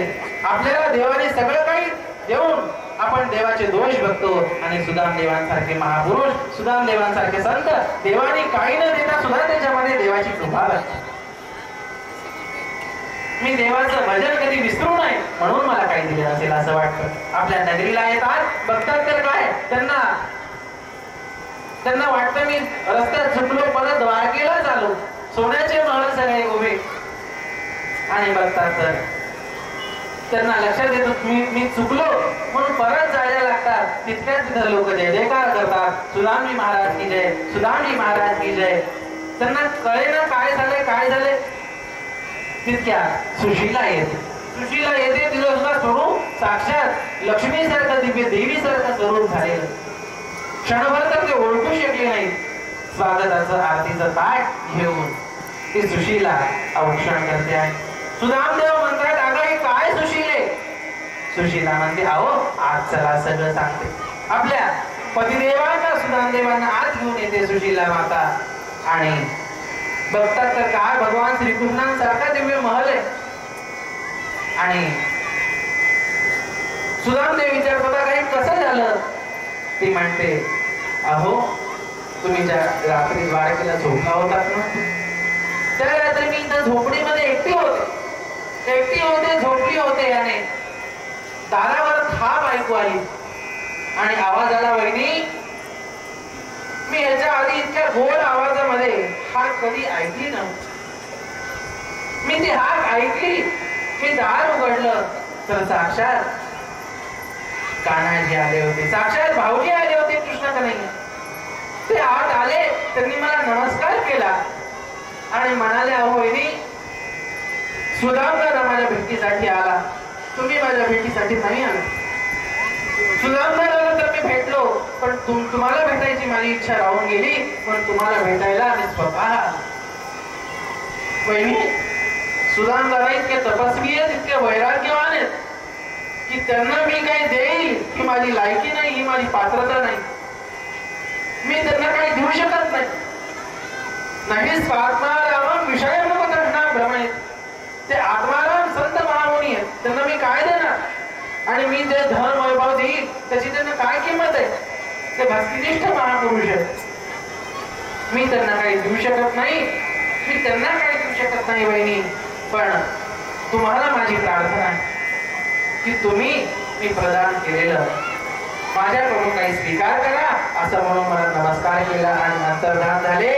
जसं ते अंतर्धान झाले तसं हे सगळं वैभव राजवैभव उपस्थित राहिलं. भगवान श्रीकृष्ण खरोखर धन्य, त्यांनी हा सगळं त्यांचा प्रताप आहे. सुदामदेव म्हणाले, अरे कृष्णा कन्हैया, तुझा खट्याळपण अजून काही गेला नाही. तू प्रत्यक्ष दिलेलं तर काही दाखवलं नाहीस, पण द्यायचं काही सोडलं नाही. पण तुला काय वाटतं रे? तू माझी परीक्षा घेतोय. आधी गरिबी देऊन बघितलीस, आता श्रीमंती देऊन तुला वाटतंय मी तुला विसरून जाईल? नाही, तुला द्यायचंच आहे ना. तुझ्याकडून मी काय घेईल? दास्यं पुनर्जन्मनि जन्मनिस्या. देवा, तुझ्याकडून मी फक्त तुझं दास्य जन्मोजन्मी घेईल. बरं, या ऐश्वर्याला मी मोहून पडणार नाही.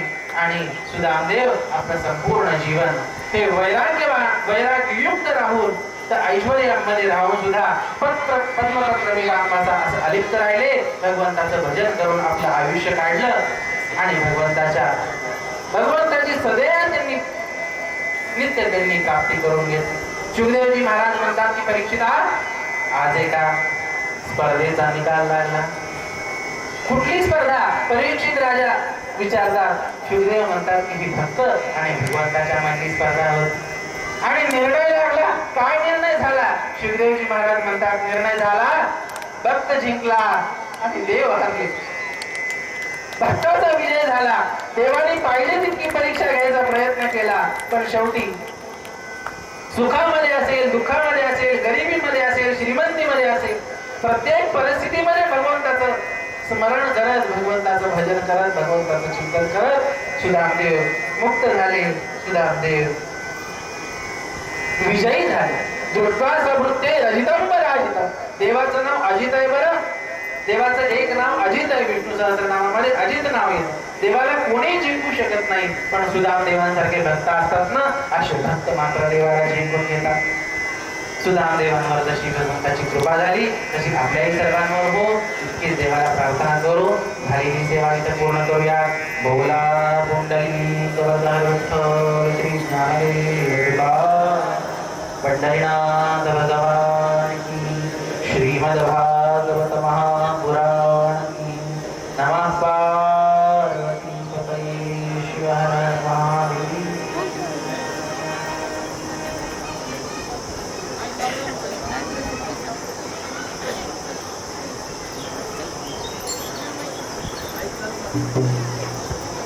हरे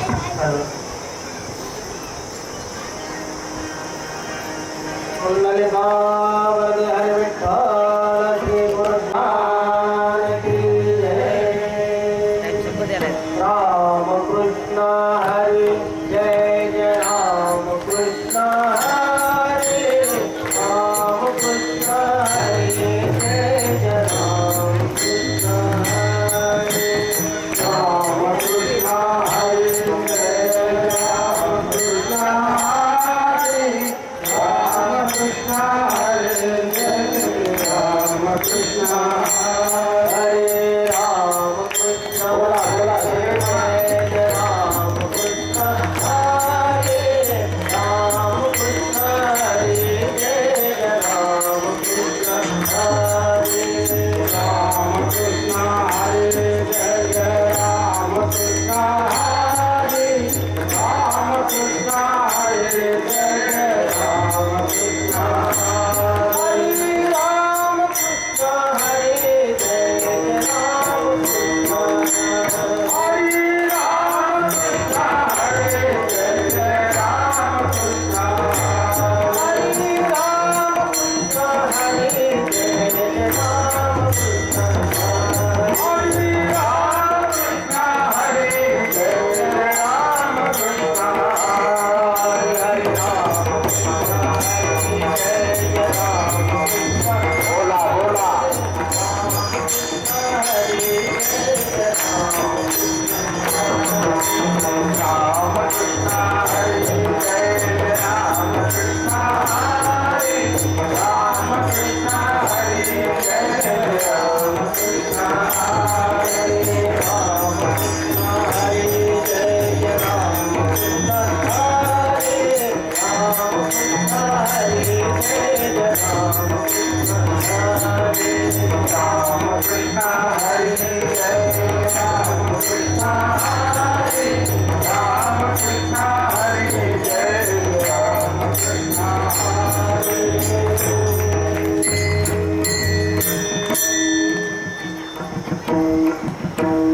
भगवंताच्या सिद्धेश्वर भगवंताच्या असीम कृपेनं गेल्या 6-7 दिवसापासून आपल्या या पुण्यपावन रायगाव नगरीमध्ये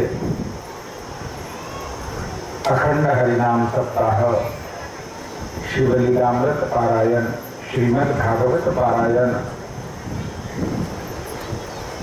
महारुद्र सुहाकार महायज्ञ, कीर्तन, प्रवचन, संतांचं पूजन, अन्नदान आदी सोहळा संपन्न होतो आहे. आता हा सप्ताह पूर्णाहुतीकडे चाललेला आहे. उद्या सांगतेचा दिवस आहे, पूर्णाहुतीचा दिवस आहे. तेव्हा उद्या सगळ्यांनी पहाटे लवकर उठून घरातलं कार्य आटोपून यज्ञाच्या पूर्णाहुती करता ठीक 7 वाजता इथे मंदिरामध्ये उपस्थित राहायचं आहे. 7 ते 8 यज्ञाची पूर्णाहुती होईल. 8 ते 9 अवभ्रत स्नान होईल. 9 नंतर 9 वाजता भागवत कथेला आरंभ होईल. कथेमध्ये उद्या रुक्मिणी स्वयंवराची कथा आहे, भगवंताच्या विवाहाची कथा आहे. उद्या देवाचं लग्न लागणार आहे. मी सांगायचं राहून गेलो, सामान्य नवरा नवरीच्या लग्नाला जायचं झालं तर आपण आहेर घेऊन जातो, रिकाम्या हाताने जातो का? नाही. माझा उद्या तर देवाचं लग्न आहे, मग रिकाम्या हाताने यायचं नाही बरं का, काहीतरी आहेर घेऊन यायचं. तुम्ही म्हणाल बरे महाराज, आतापर्यंत मला काही नको महाराज, काही मागत नाही, काही ठराव करत नाही, तर आता तरी सांगायला सुरू केलं.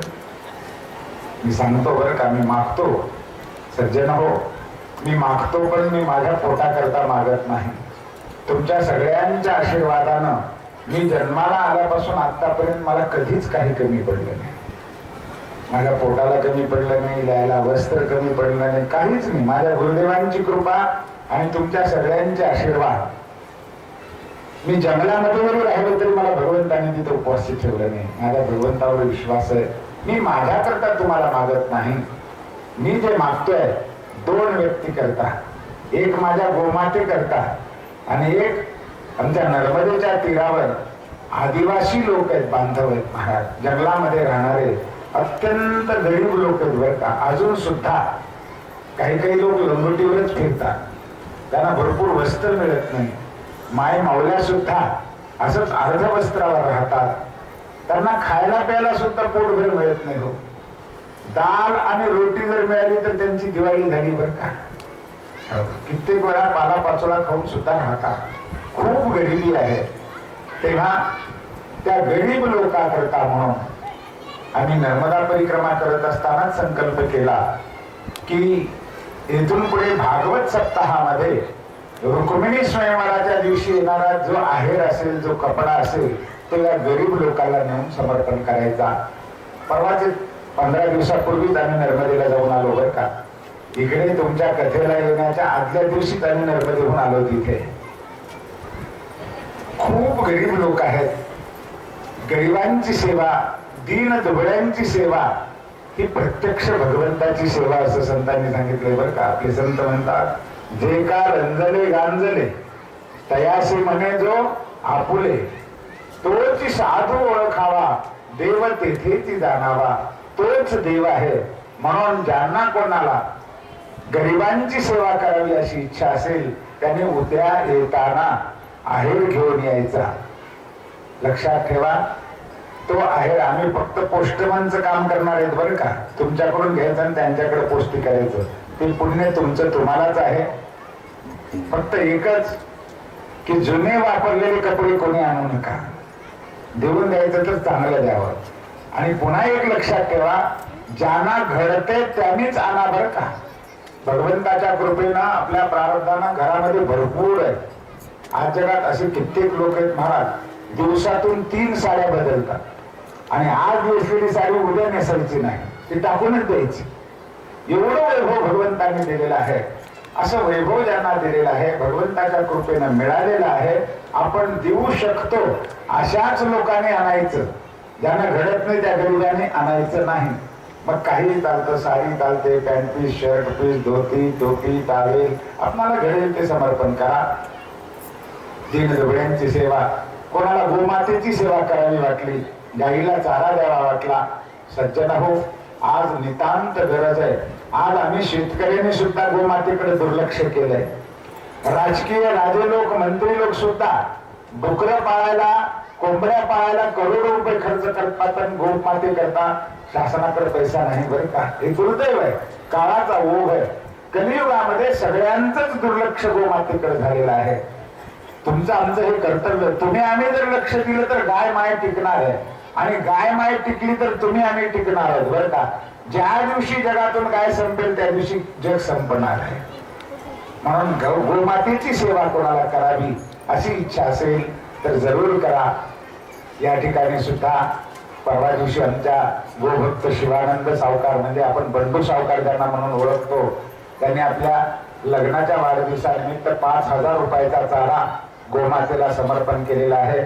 आपण टाळ्या वाजवून त्यांचं अभिनंदन करूया. आमचे बाळासाहेब वाघमारे काल आले होते, त्यांनी 500 रुपये गोमातेच्या चाऱ्याकरिता समर्पण केलेले आहेत. धर्मप्रेमी गोभक्त सुनील कुमार कामेनवार यांनी सुद्धा काल 500 रुपये गोमातेच्या चाऱ्याकरता समर्पण केलेले आहेत. आता 500च दिले पाहिजेत असं काही नाही बरं का. आम्हाला तेवढे घडत नाही, 100च रुपये घडतात, 5 पेंड्या घडतात. अहो, 1 पेंडी गोमातेला जर चारा दिला तर 1000 ब्राह्मण काशीला जीव घातल्यानंतर जेवढं पुण्य तेवढं पुण्य लागतं बरं का. आणि 20 रुपयाला 1 पेंडी म्हणली तर 5 पेंड्याचे 100 रुपये होतात. त्यांनी एवढे दिले म्हणून आपण तेवढेच दिले पाहिजेत असं काही नाही. जेवढे घडेल ते द्या, द्या वाटलं तर द्या, घडत असेल तर द्या. आणि कोणाला द्यायचं असेल त्यांनी आमचे मृदंगाचार्य हरिभक्तीपरायण श्याम महाराज त्यांच्याकडे दिले तर, किंवा बंधू सावकारकडे दिले तरी चालतील. झालेली सेवा आपण गुरुमाऊलींच्या चरणी, सिद्धेश्वर भगवंताच्या चरणी समर्पण करूया. आज या ठिकाणी कथा श्रवणाकरिता काही गोभक्त आलेले आहेत. त्यामध्ये सर्वश्री धर्मप्रेमी रमेश शेठ चिद्रावार नायगावहून आलेले आहेत. दोघेही पती पत्नी आलेले आहेत. अत्यंत सात्विक व्यक्तिमत्व आहे.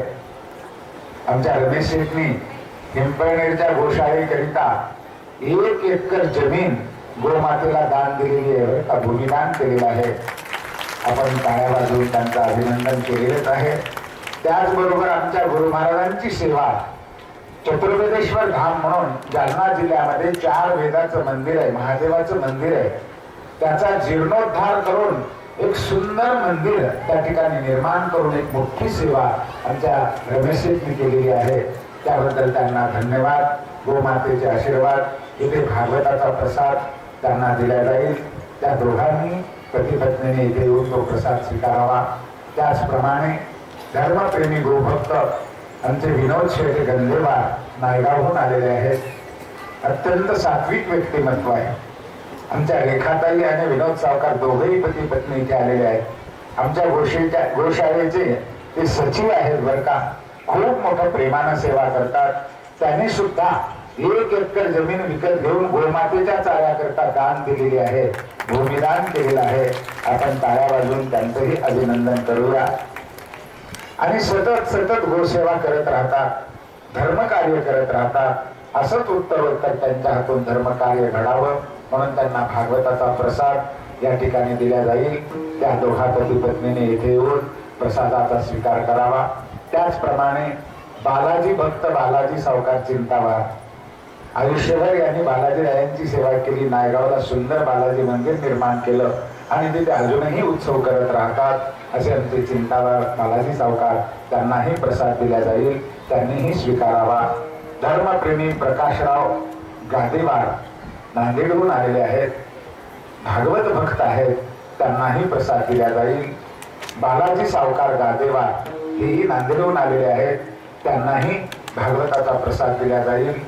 गोभक्त जगन्नाथ सावकार लापसेटवार नांदेड, श्रीमान धर्मप्रेमी ठाकूर साहेब, श्रीमान एरावारजी सावकार ढानकी, धर्मप्रेमी शिवशंकर सावकार मामेडवार बिटरगाव, श्री अंतरगावकरजी आणि धर्मप्रेमी शशिकांत पाटील या सर्व भगवत भक्तांनी, धर्मप्रेमी सज्जनांनी व्यासपीठावर येऊन भागवताचा प्रसाद स्वीकारायचा आहे. यजमान आरती लावतील. आपण सर्वांनी थोडंसं नाम संकीर्तन करायचं आहे.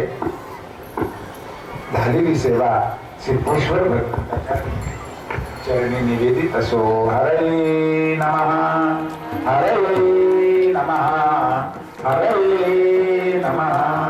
पुंडलीक वरदा हरि विठ्ठल श्री गुरु ज्ञानदेव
गोभक्त जगन्नाथरावजी लापसेटवार या भक्ताने आता या ठिकाणी 200 रुपयाची गोसेवा केलेली आहे. त्यांना गोमातेचा आशीर्वाद असतो. श्री मंगलाने भवंतो नवनवते विक्रा ब्रह्मांडे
भगवंता जय हो जय श्री भागवता आरती करू तुझ भगवंता आरती करू तुझ भगवंता ओ आरती करू तुझ भगवंता हरे नागर वंदन नारायण बाई रूपदे प्रेमाले आनंद भोजन बाई बाई नारायण जय माता देवता पवेव पवेव बंधु जगन्नाथ पवेव पवेव विद्या धर्म पवेव पवेव धर्म जय माता मदने देवा पिता नाम पवेव मामा सर्व जय सकल परस्पर नारायण हरि नारायण शास्त्र के नारायण कृष्ण नाम स्वामी हमारे जय माता गोपिका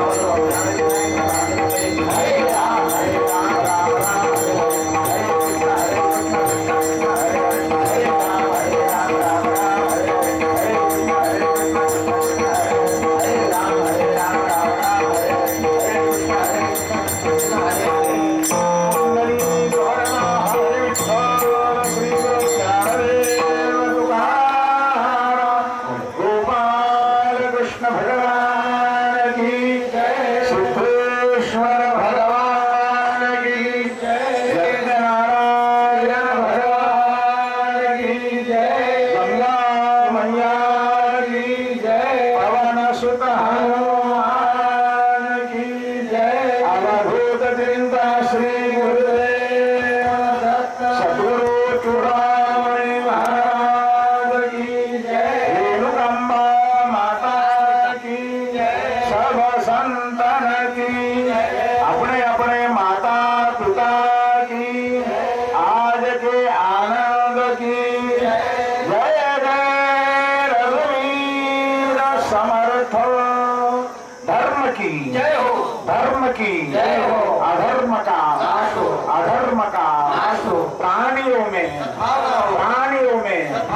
विश्व का विश्व का गौ माता की गौ माता की गो हत्या गो हत्या भारत अखंड हो भारत ओम नमः पार्वती पतये शिव हर हर